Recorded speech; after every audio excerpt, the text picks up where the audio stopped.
Halo semuanya, perkenalkan nama saya Gede Widiantara dengan NIM 20095111114 dari kelas D. Pada kesempatan kali ini saya akan membawakan materi tentang pengantar USG dari mata kuliah Radiologi Veteriner yang diampu oleh Dr. Hewan Iwayan Niko Fajar Gunawan, MSI. Langsung saja ke slide yang pertama. Baik, pada slide yang pertama terdapat pengertian USG.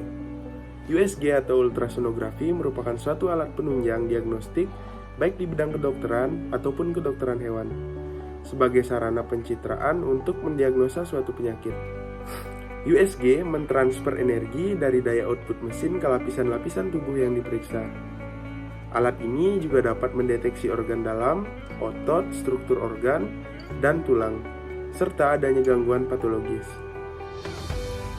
USG sering digunakan oleh dokter hewan untuk mendeteksi janin pada kebuntingan dan untuk menentukan kelainan medis di organ dalam. Selain itu, banyak sekali manfaat dari penggunaan USG bagi dunia medis. USG hanya digunakan sebagai alat penunjang medis, bukan untuk penata laksanaan penyakit. Baik, beralih ke slide selanjutnya. Di slide selanjutnya terdapat perbedaan radiografi dan USG. Di sini terdapat 5 perbedaan radiografi dan USG. Perbedaan yang pertama, radiografi merupakan sinar X, sedangkan USG adalah gelombang suara.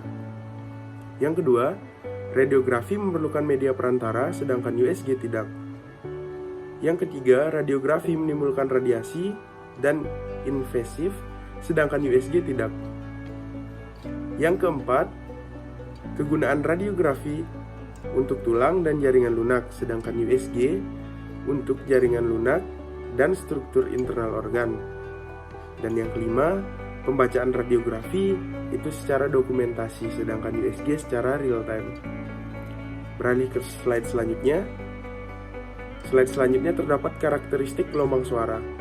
Karakteristik gelombang suara ditentukan oleh frekuensi, waktu, panjang gelombang, kecepatan, amplitude, intensitas, dan variabel akustik. Beralih ke slide selanjutnya. Di slide selanjutnya terdapat berkas suara. Berkas suara dibedakan atas, divergensi atau menyebar, sejajar atau terpusat tergantung pada frekuensi suara, diameter atau transducer, dan ada atau tidaknya lensa akuatik. Beralih ke slide selanjutnya. Slide selanjutnya terdapat interaksi suara dan jaringan. Gelombang suara yang dipancarkan oleh transducer kemudian akan melewati jaringan tubuh, sehingga mengalami perubahan yang menyebabkan melemahnya suara yang disebabkan oleh pembiasan atau divergensi, penyerapan energi suara, pantulan suara keluar jaringan, scattering, dan refleksi. Next. Sekian presentasi dari saya mengenai pengantar USG. Kurang dan lebihnya mohon dimaafkan. Terima kasih.